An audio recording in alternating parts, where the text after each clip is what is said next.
25 years of innovation behind it, Baylor has driven progress in health and medicine through research, education, and care that push the frontiers of modern science. 9 o'clock here at News 88.7. Good morning. Crews cleaned up the accident on the West Park Toll Road. It was headed in Eldridge. Also, 288 starting to move a little bit better. An earlier inbound accident.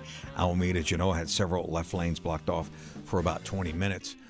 It's a hot one, mid-90s for the high. Slight chance of some showers. Is going to feel like 101 or 2. 78 for the low, mid-90s for Saturday. Sunshine continues Sunday going into next week. We're going to be hovering around 100 all next week, 85 right now. Get HPM anytime, HPM Plus, free to download on smart TVs. KUHF Houston News 88.7, a service of the University of Houston. I'm Jared Carroll, 901. Thanks for being here. Live from NPR News in Washington, I'm Janine Herbst. President Trump is imposing sweeping 10 to 12.5% tariffs on 60 major U.S. trading partners today, saying they used forced labor. This after the Supreme Court struck down his previous levies. The U.S. Trade Representative's office says more than 99% of U.S. imports come from these economies, though a broad swath of goods, including those energy-related, are exempted. New airstrikes between the U.S. and Iran are impacting energy prices around the world. The U.S. military struck Iran again last night for the 13th consecutive night in a row. This as Iran says it hit U.S. targets in Bahrain and Jordan. That briefly sent oil prices higher yesterday, and gas prices in the U.S. hit an average of $4.10 for a gallon of regular today. NPR's Adil Al-Shalchi has more. Brent crude oil, which is the international standard, jumped over 6% to $100 a barrel. It came after the Iran-backed Yemeni Houthis attacked 2 Saudi oil tankers in the Red Sea. The U.S. said last night that it completed a 13th round of strikes in Iran, attacking military command centers, drone storage facilities, and coastal surveillance sites. Iranian state media reported explosions in the southwest of the country, where some of Iran's most sensitive military and maritime areas are. Iran retaliated with its own attacks targeting U.S. bases in Bahrain and Kuwait. Hadil Al-Shalchi, NPR News, Istanbul. An Indian educator whose hunger strike helped swell anti-government protesters says he's broken his fast after 26 days. NPR's Dia Hadid has more. Anti-government protests escalated across India after Sonam Wangchuk was forcibly taken to a government hospital on July 18. Wangchuk broke his fast after the Prime Minister Narendra Modi addressed protesters for the first time since they began their sit-in over a month ago. Modi promised speedy trials to punish those involved in exam paper leaks. The leak of a medical entrance exam in May forced the cancellation of results for around 2 million students and was a key trigger for protests. Protest leaders say they'll hold talks with the government and will demand the resignation of the education minister. They've called on students to keep protesting, even as authorities try to prevent people from reaching the main protest site in New Delhi by shutting public transport down. Dia Hadid, NPR News. In Georgia, 16-year-old Colt Gray changed his plea today to guilty to charges of murder and other crimes in the 2024 shooting at his high school that left 4 dead, 9 injured. Victims are giving impact statements. Gray is expected to be sentenced next week to life in prison, though it's not clear if he will get a chance at parole.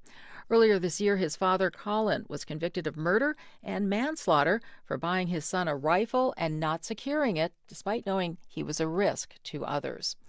Wall Street's trading in mixed territory at this hour. You're listening to NPR News from Washington. Support for NPR comes from the Public Welfare Foundation, committed to advancing a transformative approach to justice that is community-led, restorative, and racially just. Learn more at publicwelfare.org. And the John D. and Catherine T. MacArthur Foundation at macfound.org. Live from News 88.7 in Houston, I'm Shelby Rose. A shoplifting call turned deadly last night after 2 suspects were hit and killed attempting to cross Highway 59. According to Houston police, the call came in on Westheimer around 9:15. Officers located the suspect vehicle, but it didn't stop, prompting a chase. Assistant Chief James Bryant says that chase took officers to 59 northbound at the 45 interchange, and 4 women fled on foot once their car got into a minor crash. As they started crossing the southbound lanes, 2 of the occupants were struck by oncoming traffic, and unfortunately, those 2 females were pronounced deceased at the scene. And the other 2 are now in police custody. And Tropical Storm Bertha is now just a rainstorm. Brian Kyle with the National Weather Service says the storm was downgraded after hitting the Texas coast. Its remnants are currently pushing through South Texas and will be heading westward into Mexico today. Bertha had minimal impact, however. It did create some street flooding in parts of Fort Bend County, with rainfall totaling between 4 and 6 inches. Plus, parents who lost children in the deadly Camp Mystic flood will now have a formal role in the camp's bankruptcy case. Texas Public Radio's Corey Cook reports. 13 parents whose children died in the July 4th, 2025 flooding have been appointed to the Unsecured Creditors Committee in Camp Mystic's Chapter 11 bankruptcy. The committee represents creditors whose claims aren't backed by collateral. It can investigate the camp's finances, help develop a restructuring plan, and weigh whether assets should be sold to repay creditors. Most of the parents have also filed wrongful death lawsuits accusing Camp Mystic and members of the Eastland family of negligence. Those civil cases were put on hold after the camp sought bankruptcy protection and are now being handled through the federal bankruptcy process. I'm Corey Cook in San Antonio. Also, heads up, the FDA has issued a recall for more than 1.5 million egg cartons with eggs produced right here in Texas. They have a sell-by or best-by dates between July 20th and August 17th, according to Midwest Poultry Services, and can be found at Kroger, Brookshire, and other smaller retailers. I'm Shelby Rose, News 88.7. This is Houston Matters. I'm Craig Cohen. Good morning. Thanks for joining us here on News 88.7 and Houston Public Media's YouTube channel. Coming up this hour, how Middle East events prompted by the war in Iran are impacting Houston's oil and gas industry. Also, this week's The Good, the Bad, and the Ugly, and we visit a Galveston flight school teaching future astronauts to fly.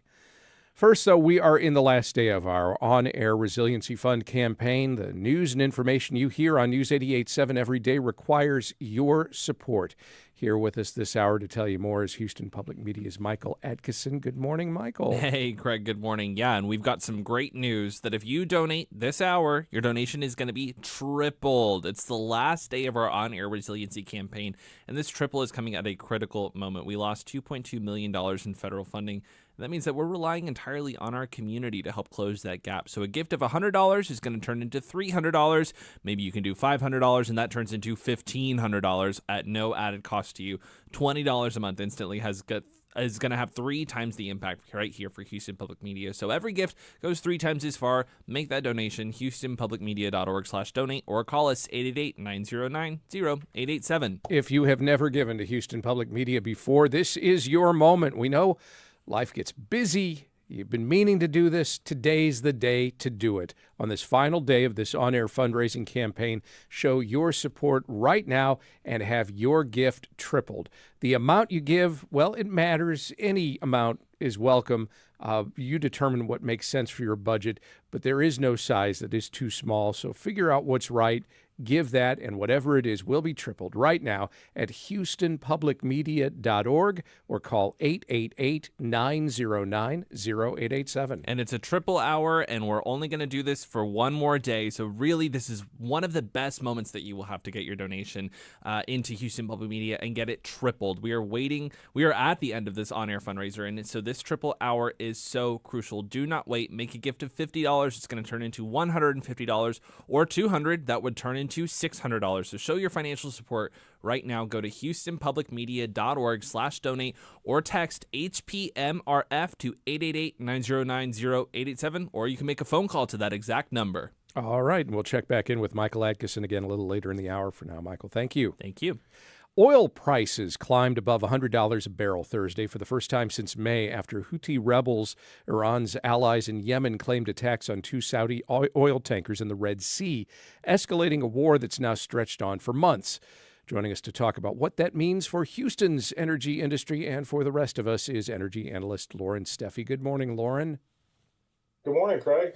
Brent crude did drop back below $100 today, but has been on a generally high upward track all month long, back to the same sorts of levels we saw in March through May, roughly matching the timeline of the U.S. war with Iran. This may seem obvious, but first, why is the price of oil so susceptible to moment-by-moment developments in and around Iran? Well, in this particular conflict, it has a direct impact on supply because 20% of the oil shipments that are needed around the world go through the Strait of Hormuz, which Iran has shown it's pretty effective at controlling. And so with those shipments cut off, there's been a lot of concern about what does that mean for supply going forward. And so what you're seeing, these fluctuations in prices, are really kind of the market reacting to whether it thinks oil is going to get through or it's not going to get through. And so traders are basically making their best guess and trying to figure out where this conflict is going. The Houthis say they struck 2 tankers and they've declared a maritime blockade against Saudi shipping. How significant is the Red Sea route compared to the Strait of Hormuz? Well, it's not as significant for oil per se. Obviously, they targeted some tankers, so there is an impact there. But what this shows is that the conflict is broadening potentially, and it could become more of a regional conflict. If you start seeing countries like Saudi Arabia dragged into this, obviously that has a big impact on oil supply. But even beyond energy, the Red Sea is a key shipping lane for a lot of other goods that are needed around the world. So this could have a much broader price impact if this blockade actually holds. Goldman Sachs is forecasting Brent crude could rise past $120 a barrel by the fourth quarter if this conflict continues. RBC Capital Markets' Halima Croft has said prices could rival what we saw during the Russia-Ukraine war or a 2008 peak. How seriously should we take forecasts like that?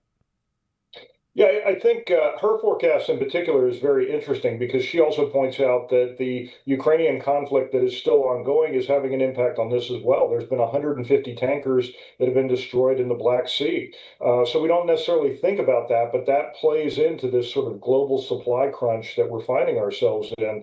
I mean, look, the big issue here is when these conflicts started, or certainly when the Iranian conflict started, we had a lot of global supply. Most storage tanks were full.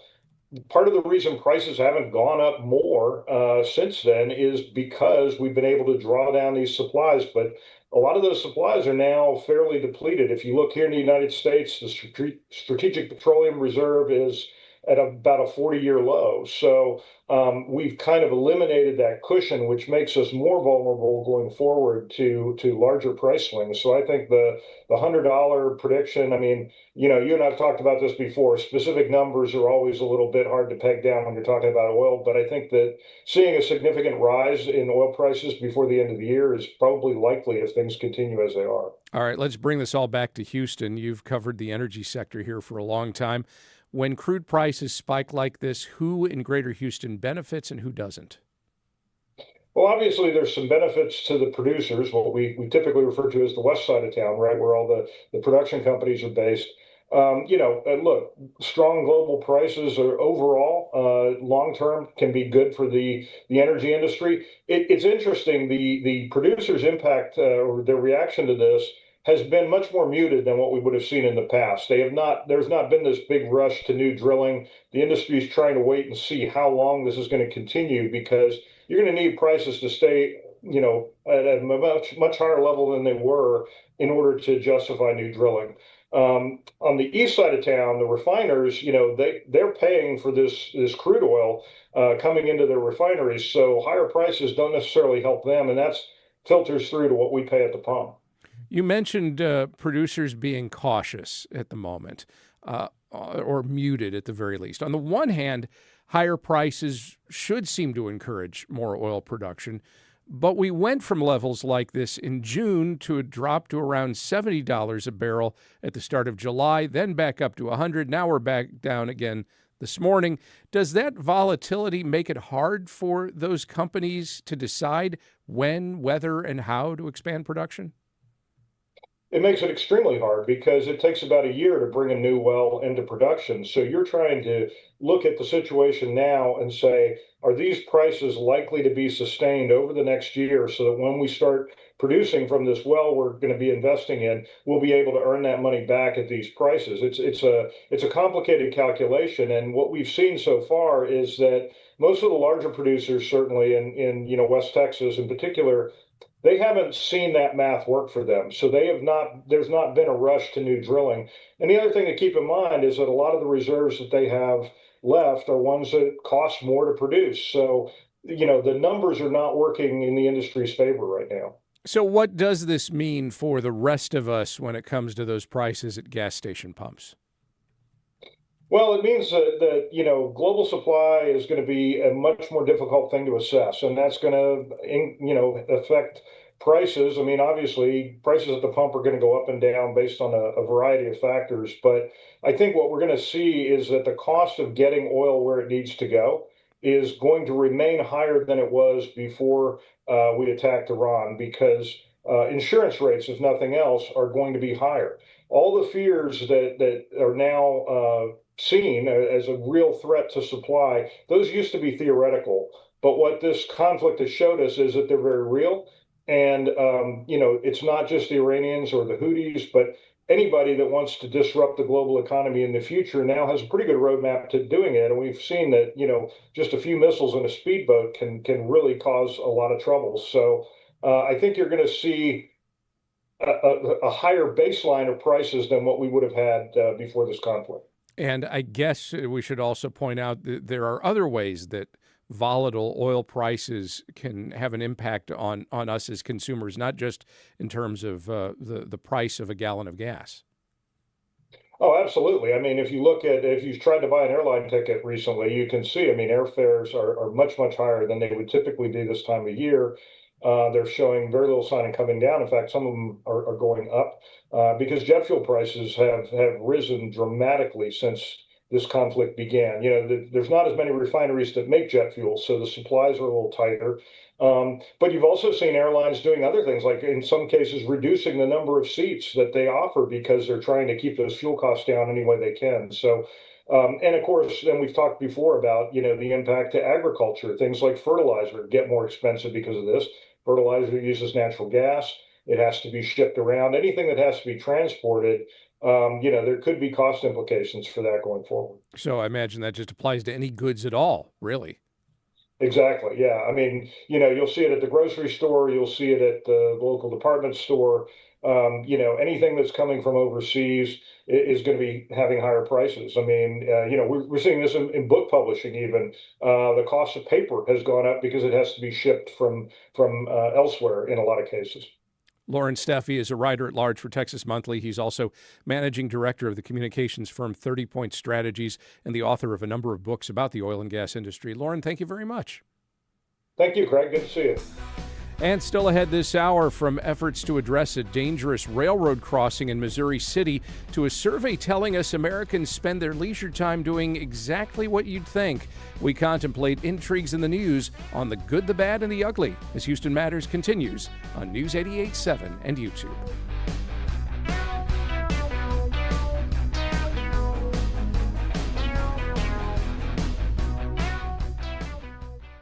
On the podcast After the Flood from the You count on Houston Public Media. That's why you're here right now. Take the next step and become a new member today. Every gift makes a difference. And with a gift of $5 a month or more, you'll receive PBS Passport, a member benefit that lets you stream more of the shows you love anytime. It only takes a minute to make a big difference. Join as a new member today at houstonpublicmedia.org/donate or call 800-364-8300. It's Hello Houston, giving you full access to our show 24/7 via our YouTube page. So catch up on those missed episodes. For more info, check out the Hello Houston page at houstonpublicmedia.org. Support for Houston Public Media comes from listeners like you and from Baylor College of Medicine. With over 125 years of innovation behind it, Baylor has driven progress in health and medicine through research, education, and care that push the frontiers of modern science. This is Houston Matters. I'm Craig Cohen. We're in our on-air Resiliency Fund campaign. Today is the final day of that campaign. If you have been putting off your contribution to Houston Public Media, do not wait, because right now, at this moment, when you make a contribution in any amount, it is tripled. Choose whatever amount makes sense for your budget. Show your support right now at houstonpublicmedia.org or call 888-909-0887. Here once again with us to encourage that support is Houston Public Media's Michael Atkinson. Hey, Greg, good morning. We need to hear from you listening right now to Houston Matters. Right now, today is the final day of this on-air campaign, and it's so important that we finish this strong. So show your financial support and get your donation tripled. Why waste this opportunity? Go to houstonpublicmedia.org/donate. News 88.7 listener John Came here to Houston, 36 years ago. Says he grew up with Houston Public Media and that NPR News later would become part of his daily commute. Think of how much time you spend listening to this service and how valuable it is to you and yours and really to everyone across Greater Houston, including some folks who maybe are not in a position to contribute financially.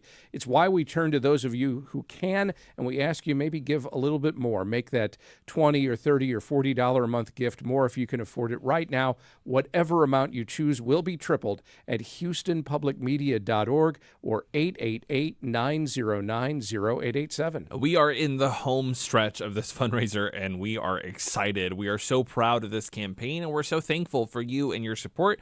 We're getting closer and closer to that campaign goal, thanks to each one of you who have donated, but we're not quite there yet. So everything you can do will help. Everything you value about Houston Public Media needs your support, whether it's Houston Matters that you're listening to right now, Hello Houston, or, All Things Considered in the afternoon. If you like listening to NPR, everything you value is going to need your support. So take part in this significant campaign, one of the most significant ones we've ever had. This on-air fundraiser is going to end at 7 o'clock this evening. So donate monthly. Make it monthly at HoustonPublicMedia.org/donate or call 888-909-0887. And the money we're raising right now, it's for our Resiliency Fund. This is the fund that we established after the federal government pulled back funding. We had $2.2 million last September that was supposed to come to Houston Public Media, $2.2 million this coming September, so $4.4 million overall that we are not going to receive from the federal government. With that federal funding gone,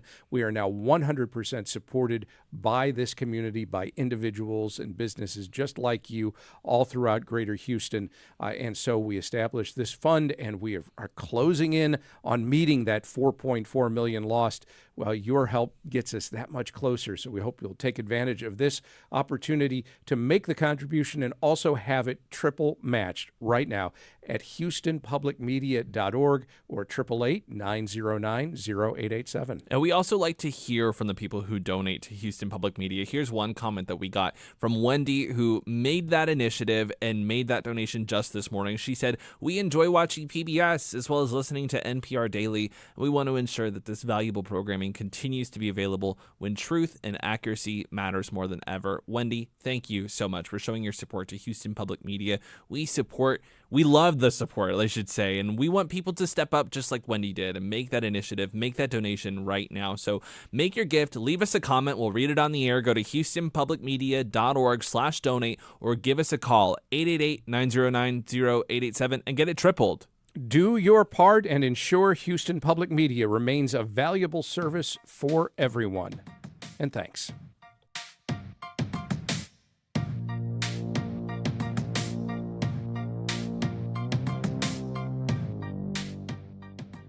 Listen here for a 10,000 Good Songs specials. It's not just your car. It's the one that brought your kids home from school, took you cross-country, held memories, laughter, even a few breakdowns. When it's time to let go, give your car a new purpose. Donate it and turn memories into meaningful support for this station. Plus, you'll enjoy free and easy pickup, potential tax benefits, and a simple donation process. Your gift supports the programs you and your family love. Donate today and help keep public media strong. Call or donate online. Your gift to Houston Public Media's Resiliency Fund helps replace rescinded federal funding and keeps us ready. Give now at HoustonPublicMedia.org/donate. Tonight on Houston Public Media TV8, explore the early days of the space race and the enormous stakes in the quest to reach the moon. American Experience presents Chasing the Moon tonight at 8 on TV8.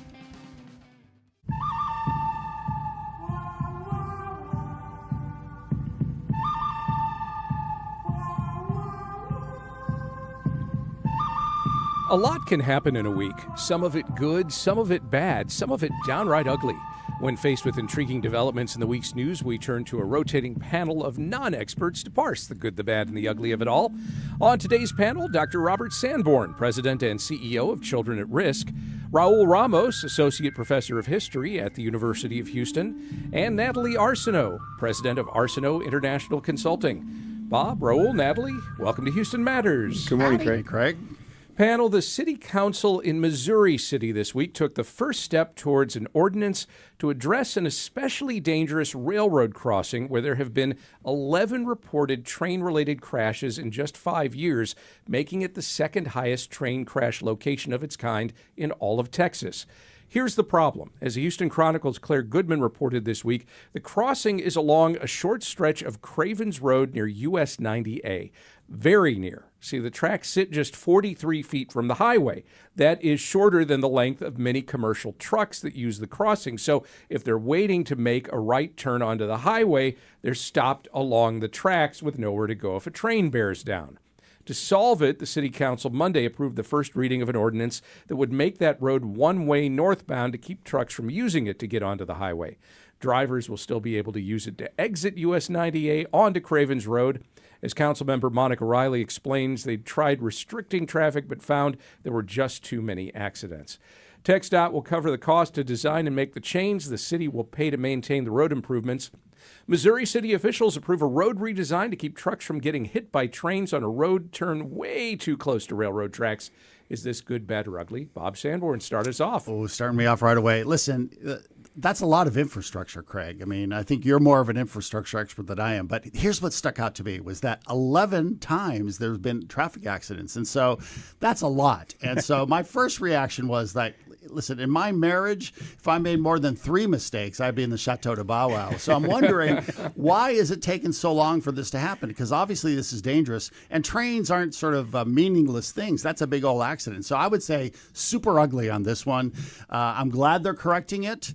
I don't really understand how that's going, but they better darn correct it because 11 times is too much. All right, good, bad, or ugly. Raul Ramos. I feel like there's no more Houston problem than trains, right? That's you live in Houston, you deal with trains. Everyone's got a train story.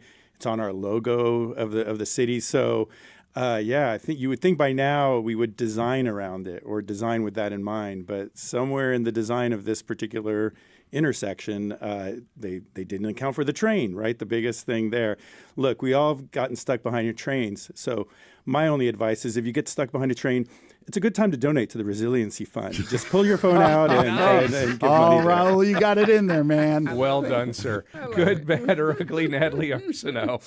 I think it's good that they're obviously addressing the problem in my typical usual fashion. I have questions. So the first thing is there were 11 accidents that we know of, but then they also mentioned, one of the council people mentioned that they tried to restrict access and there were accidents as well. So I'm like, is that part of the 11? Are these additional accidents? Because I feel like this is just an accident-prone street and maybe the street shouldn't exist. Mm-hmm. Also, I noticed, having lived in that area, not in that specific area, but raised in the Missouri City, Stafford, Sugar Land area, that there's a lot of industrial complexes around there. So there's like FedEx and there's like, Best Buy has a distribution. There's lots of distribution centers over there. And I'm just wondering if it's their trucks that are the commercial trucks we're referencing here. And if so, maybe they should just build a private road, like a public private road that takes into account, and then the taxpayers don't have to do it. Mm-hmm. Just a suggestion.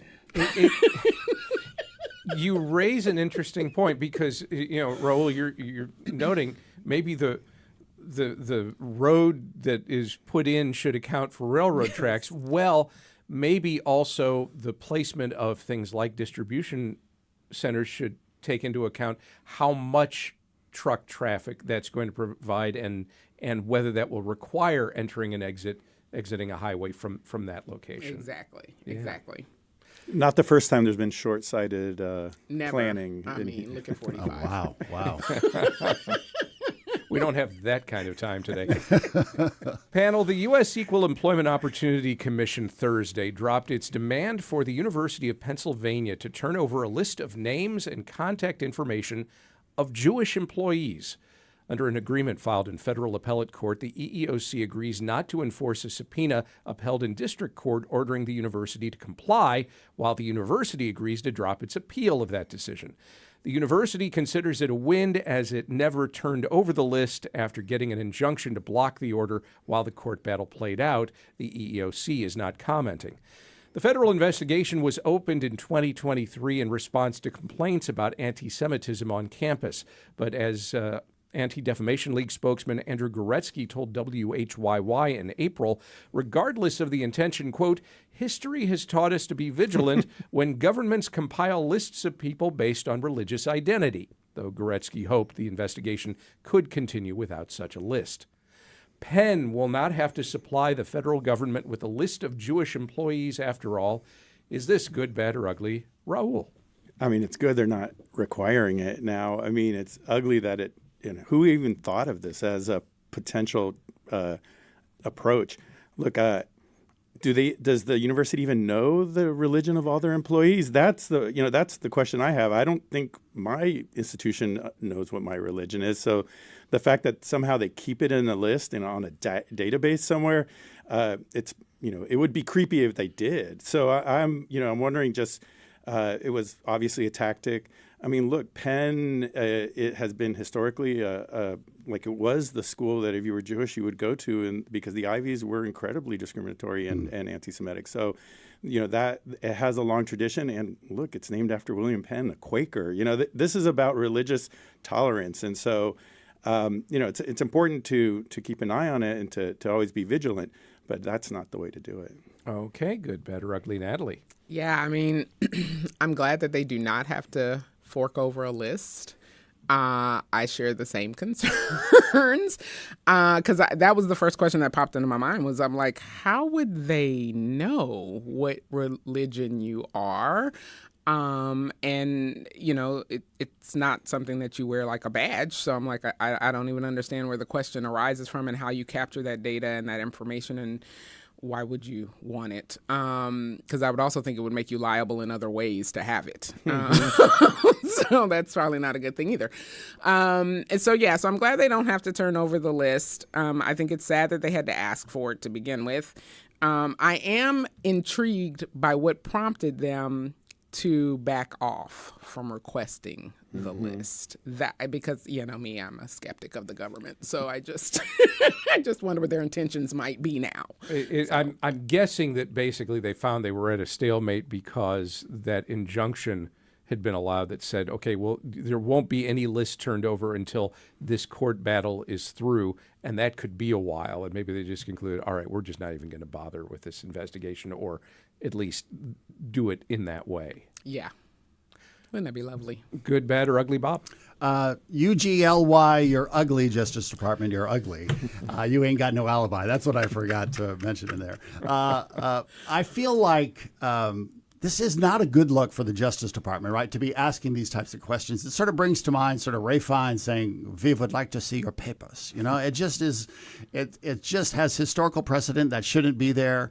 I get, legally, when you go after a class and you're trying to protect a class, you want to sort of be able to ask other people in that class, have you been discriminated against, which is what they're doing. So, there's precedent for them doing this type of thing, but it is not a good look. It's super ugly.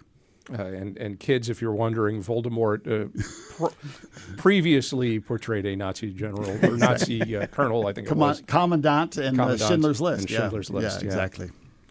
Finally, panel, the Federal Bureau of Labor Statistics' latest American Time Use Survey is out. It shows what Americans 15 and older do when they're not at work or school or in traffic or asleep in traffic. We, the people, spend more than half of that free time, you guessed it, staring at screens like I'm doing right now. We're talking an average of 2.5 hours a day of watching TV alone, more than half an hour a day on social media or playing video games. Lance Garrison, Dean of the College of Professional Psychology at the Chicago School, tells CNBC's Gilly Malinsky that, if anything, it's surprising that screen time isn't higher. And frankly, it probably is, as respondents may not have included in their own math the time they spend online answering Bureau of Labor Statistics surveys. And before you go blaming this on younger generations, the Americans who report watching the most TV every day are over 65, and it is not even close. America's pastime remains staring at things on screens. Is this good, bad, or ugly? Natalie? It's probably a combination of all three of them at the time.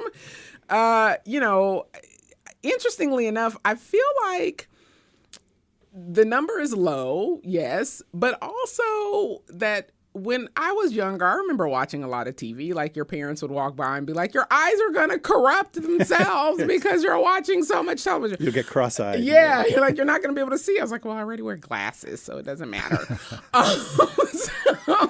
So I feel like that. But then also I think about my grandmother, and like when I would spend some summers with my grandmother, she had at least 4 hours worth of watching stories. Mm-hmm. So I'm like, that already throws the bell curve off right there, 4 hours of time. So I think the number is low, but I'm also intrigued by why we're suddenly tracking it so much, because I don't necessarily think we've increased or decreased screen time. I think we've just switched screens. Mm-hmm. You just reminded me that when I was a kid, I used to not only listen to a lot of radio and watch a lot of TV, I would do my homework with the radio on or the TV on. And my parents would constantly harangue me about it and say, you got to learn, you got to focus. What kind of a job are you going to get if all you do is spend all your time listening to the radio and watching TV? Good, bad, or ugly, Bob? This is big time ugly, I think. I grew up in Puerto Rico, and we were so poor we didn't have a TV. Our TV broke down, and we never replaced it. And so I always had this anecdotal baggage of the reason I was a first-generation college student and did what I did is because I read all the time because I didn't have a TV. And I think there's some evidence to back that up, right? Less screen time is good for kids. We're doing a lot of things. We're seeing a lot of energy right now put into this idea, like take the phones away from the kids.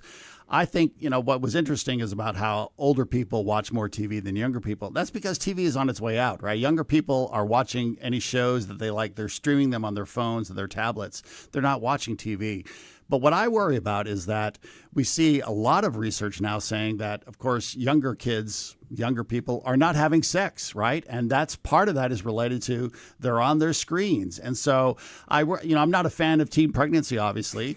So this is not a good idea. Where's this going, Bob? But I am a fan of having grandkids someday. And so, I want to be Grandpa Bob. And if kids aren't having sex, that does not bode well for Grandpa Bob. So Now, this is ugly. That said, the screen time, if you look at the numbers, screen time independent of television, it's not like it's dramatically higher for younger people than it is for older people. That's right. And I think that by younger people, they're on their phones, they're on their tablets. But yeah, old people are still sticking with those habits like Natalie has of watching a lot of TV. And so, but I worry more about the younger people sort of staying away from things they need to be doing. All right. Good, bad, or ugly, Raul. Come on, Raul. Pay attention. Sorry. What was that? Look, I have kids.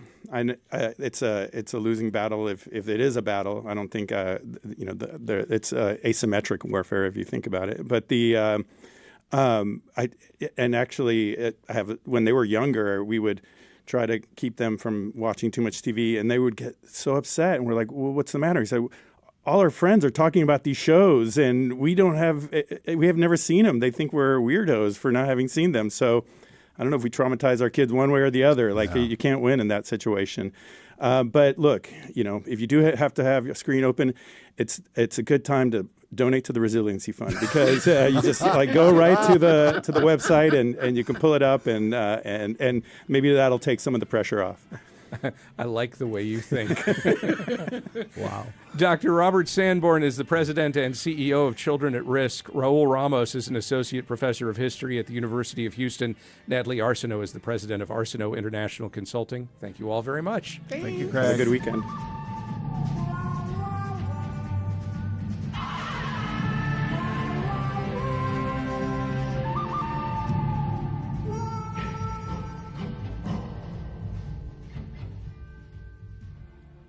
And we are in the last day of our on-air Resiliency Fund campaign. We're doing this because Houston Public Media lost support we used to count on.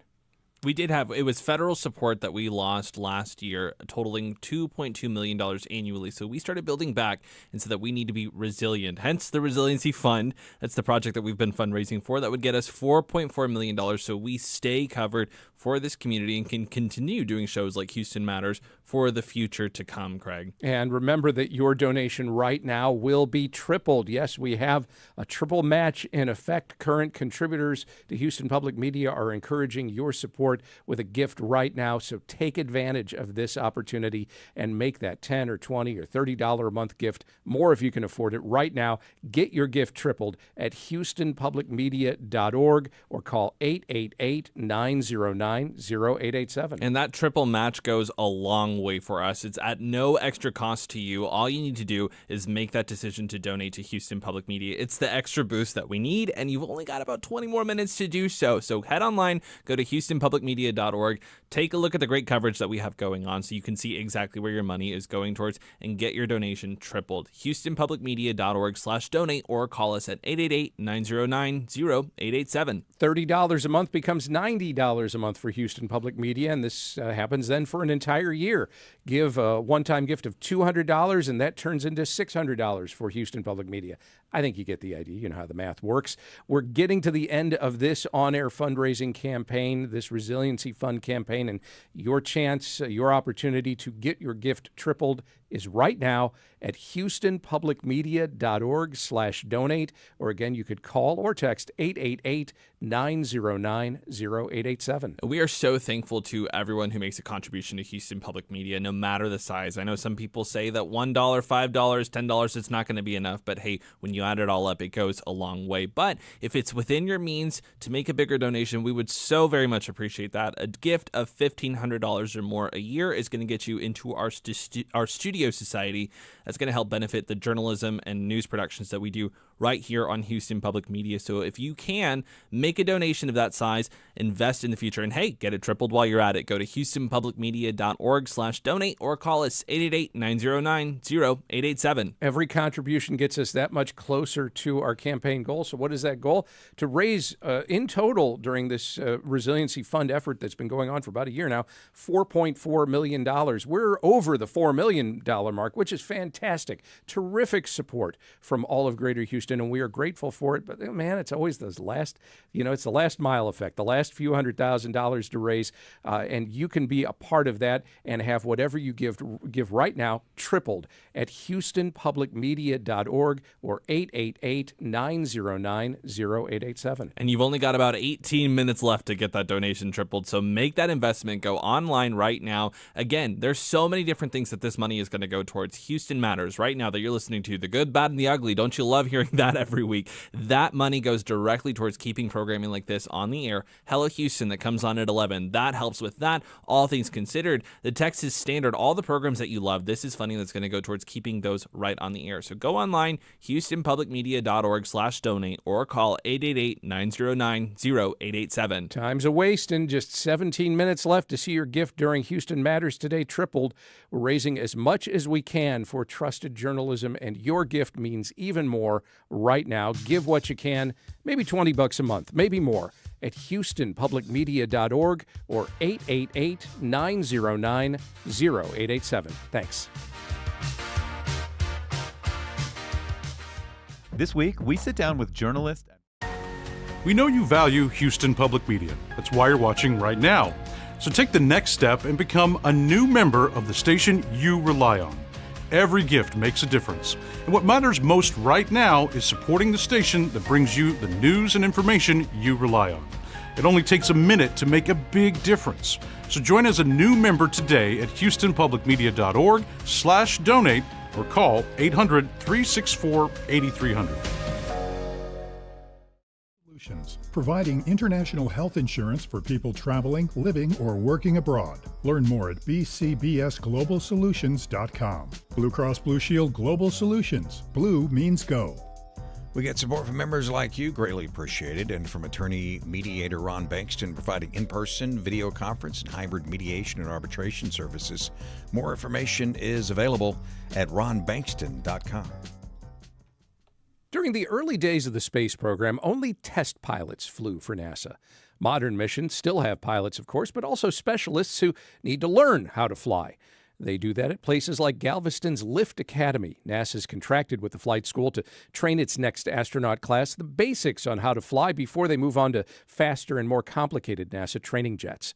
Houston Matters producer Michael Haggerty takes us along now to Galveston's Scholes International Airport, just a few thousand feet from the seawall. That's where Assistant Chief Flight Instructor Dennis Wright explains what Lift Academy does.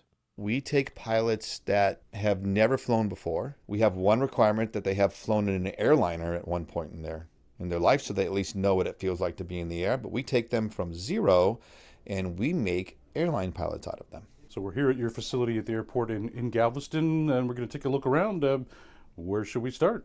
Yeah, so the main attraction in this building is going to be our flight simulators. So we'll come out here, and we'll just briefly show our flight simulators. Let's see who we got out here.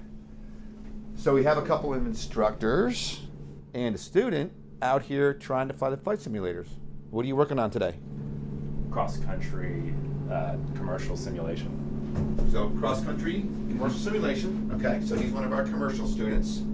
And what he's doing is just basically making sure that he can, on the flight simulator, before he would go out and fly it for real, he's making sure that he has a good idea of how to handle all that. The flight simulators are cool because we can put in some of the harder stuff that's part of this scenario and then speed through the easy stuff. So we can give him the experience of what it's like, at the same time making it more efficient time-wise, which is more efficient for his training. So sitting in front of this kind of cockpit mock-up, and then you've got these three big screens around to give you kind of a panoramic view of the clouds, and you're flying over water here. Tell me your name. Brandon. And how long have you been training to be a pilot? Since October, so not very long. What made you want to do this? Career 2.0. I have family that are pilots. I was a police officer before for a while and retired out of that and said, all right, what's next? And then chose to do this. And so now we're on the journey to get to the airline. Yeah. What's interesting? What's challenging? What do you enjoy about doing this? It's like speaking a completely different language, like at first, and learning everything that you need to know and then seeing the progression is what I really enjoy, because if you talk to me back in November, December, when I was first in private, and then now my knowledge is, tenfold better. So I feel like a real pilot now. Yeah.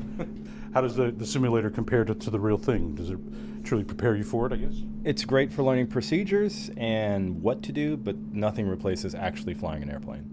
Thanks, guys, for letting me watch it. Yeah. We'll head out. All right. Okay. So this is our flight line. We have 11 single-engine aircraft and 3 twin-engine aircraft that we do training on. Yeah, tell me about these aircraft. So single-engine, they're kind of trainer aircraft. They're smaller, on the smaller side. Yeah, so it's a 4-seater aircraft. It has one engine. It is a G1000 full NXI autopilot system. It's top of the line. Because we are part of Republic Airways, that kind of an avionics system, as well as the Jet A with the engines, set them up very well to transition into something like being a first officer for Republic Airways. I should mention the engines are also full FADEC, dual ECU, electronic engine control units for redundancy. So dual controls, meaning two people could operate. Yeah, so kind of like a driver's ed, they got the other set of controls, right? Yeah, that's exactly what it is. So the aircraft has 2 sets of controls. The instructor typically sits on the right, and the student pilot typically sits on the left. And there's 2 controls on, there's a control on both seats. So there you go. And we can come on and look at one if you want. Yeah, let's take a closer look. And so she's going to actually turn some on so we can look here real quick. So what are you're training for commercial? Yep. Okay, so another commercial student. All right. What are you working on today? It's just a 6-hour cross country. Okay. So we're going to New Orleans today. And what is your name? Emma. Emma, and so you're really flying to New Orleans. How long does that take in one of these? It's about 2 hours one way, but it's not too bad. Stay there, you come back, or in one night? We can stay, get a crew car, go get food, something like that, and then fly back. It just depends on the route, what you want to do, and how much time you have. Yeah. So what made you want to study to become a pilot? My dad is a pilot for Delta. He flies the 767s and the 757s. So I kind of grew up around aviation, been all over the world with him, and I love it. It's awesome. I should say that both of these students that you've met so far are pretty typical. Right, we got second career people, and then we also have people who, obviously have close ties to the aviation industry. I mean, father at Delta, and then the other student that you met has family at Delta. So aviation tends to put its fingers in a lot of things once you get bitten by the bug, and it is a bug. It really is. The other thing she's referring to is Lift Academy here is an immersive program. So when they first come here, one of my speeches to the brand new students is, if you've got a girlfriend or a wife or boyfriend or whatever you're doing on your off time, kiss it goodbye for about the first month. You want to immerse yourself in our program and go from there.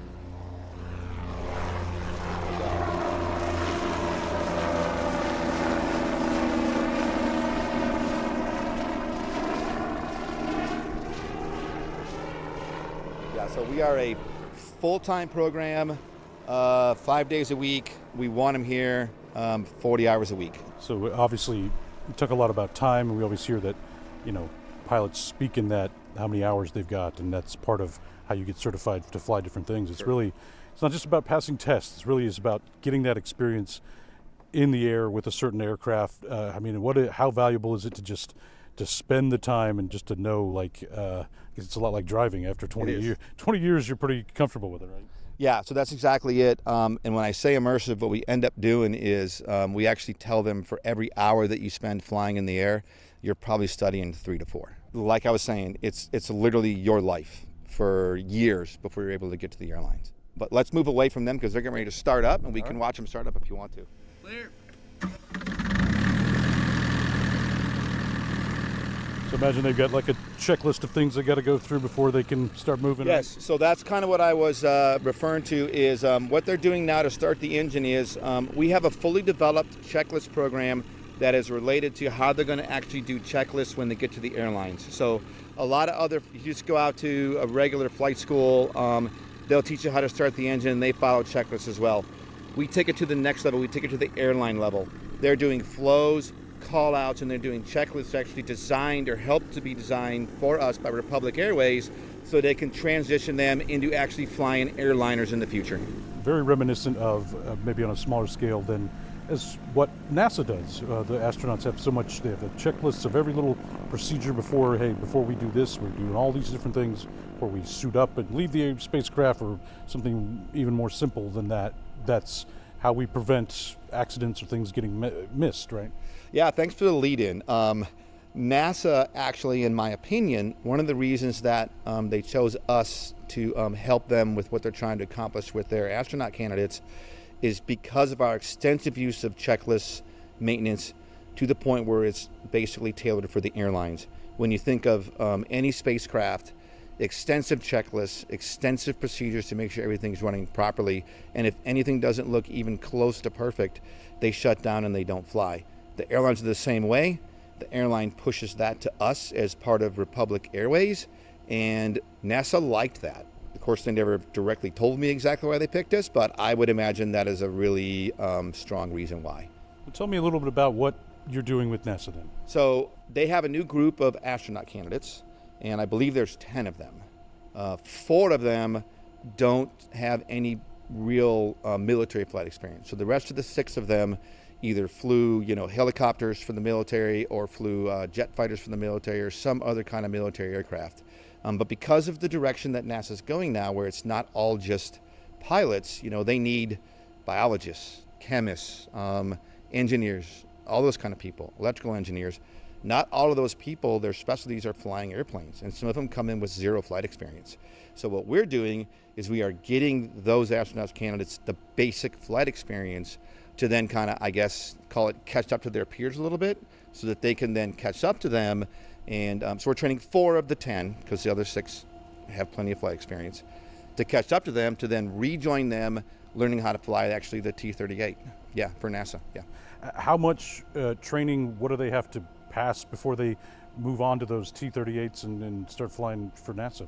Yeah, so they're going to go through, like I said, part of our private pilot course and then part of our instrument course, and it's kind of up to NASA. So myself as the chief down here, once a week, once every couple weeks, I provide them with reports on how their students are doing, and I anticipate here pretty soon they're going to say, okay, they're all progressing pretty nicely, they're mine again.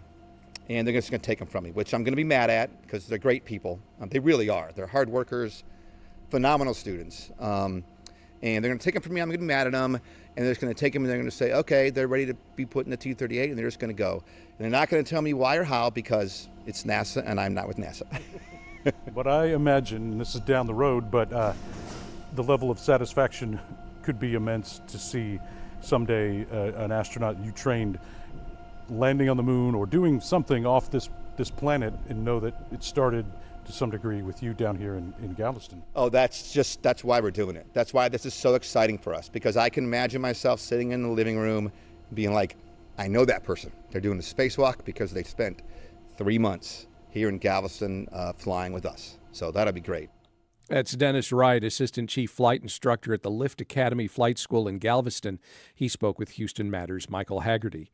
And now here's another Michael Atkinson, back with us in these final minutes of today's show for one last reminder of how important your financial support is during this last day of our on-air Resiliency Fund campaign. Hey, I could never take Michael Haggerty's shadow, but if Houston Public Media matters to you, or hey, if Houston matters to you, we really do need to hear from you, especially on this, the final day of this campaign. You turn to us every single day to keep you informed, and now is the time to take a step and give back to the support the station that you rely on. And your donation right now will be tripled in these final 4 minutes of today's show.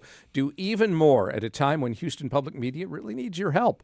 We are in our first year without federal funding, and that means we need to maintain strong community support. We are 100% supported by Houstonians. This triple match will help. So, whatever it is you want to give it now at houstonpublicmedia.org/donate, or have it tripled at 888-909-0887. And hey, this is the final stretch of this fundraiser. We are excited. I hope you can feel how excited we are about all the money that we've raised. As Craig said earlier, we crossed that $4 million threshold. That's incredible. We do still have a little bit of a ways to go to reach our final goal. So everything that you can contribute will help us out. And everything you value about Houston Public Media needs your support. So take part in one of the most significant fundraising campaigns we've ever done, and it's going to end at 7 o'clock tonight. So before the clock ticks out, make your voice heard and stand up for something that you believe in. Donate monthly to Houston Public Media. Go to houstonpublicmedia.org/donate or call us 888-909-0887. You only have 3 minutes now to get your gift tripled. Take advantage of this matching opportunity. Current contributors are stepping up and saying, we're going to match, not just match, but we're going to triple whatever amount is given right now during this hour of Houston Matters. And we just have a few minutes left for you to take advantage of it. So your $20 a month gift becomes $60 a month to Houston Public Media. Figure out the amount that's right for your budget and then make that call to 888-909-0887, or you can give online at houstonpublicmedia.org/donate. And one of my favorite things that public media does is it educates, and it really educates more than just the facts that you read in a book. So take, for example, PBS Kids, which so many people, so many donors tell us and community members tell us that's what they think of when they think of public media. PBS Kids is going to teach kids something you'll never find in a textbook. It's going to teach them how to wonder and how to listen and how to care about someone else's story that's not their own, but it feels like their own. That kind of learning is rare, but we do it right here in public media and on programs like PBS. That's going to help make sure that we keep that program going and those programs that you care going. Help be a part of this on any screen, on any station. Support our work. PBS, NPR, Houston Public Media. Go to houstonpublicmedia.org/donate or call us 888-909-0887. Houston Matters and Houston Public Media, we are here for everyone throughout Greater Houston, including people who are just not in a position to contribute financially. We understand that. We get that. We don't want those who can't afford to give to do so, but we do turn to those of you who can, and we ask you, can you give a little bit more than you have? I know some of you are regular contributors to this station and have been for years, and we're grateful for that support. We thank you for it. Consider during just this Resiliency Fund to maybe give an additional gift, a one-time gift of $500, $1,000, $5,000. You figure out what amount makes sense for your budget, but take advantage of this opportunity to have whatever it is you give tripled at houstonpublicmedia.org or 888-909-0887. And you've got to give right now to get it tripled. Not to rush you. You got about a minute left, so run like the wind. Head to houstonpublicmedia.org to get your donation tripled. This is going to end in less than a minute. It's not something you want to miss out on, and it's going to make you feel better about your days, knowing that you started your day standing up for public media and standing up for something that you believed in. So head online, go to houstonpublicmedia.org/donate, get your donation tripled, or call us 888-909-0887. Consider $20 or $30 or $40 a month, maybe $1 a day, $1,000. I don't know what amount makes sense for your budget. You know that. And you decide what seems appropriate for not just the value you get from this service, but for how valuable it is for everyone across Greater Houston, including, again, those folks who just aren't in a position to contribute themselves. You're making it possible for them to be informed and enlightened and entertained when you go to houstonpublicmedia.org or give when you call 888-909-0887. Thanks. Support for Houston Public Media comes from listeners like you and from Baylor College of Medicine. With over 125 years of innovation behind it, Baylor has driven progress in health and medicine through research, education, and care that push the frontiers of modern science. 10 o'clock here at News 88.7. Good morning. Just a slight chance of some afternoon showers. 94 for the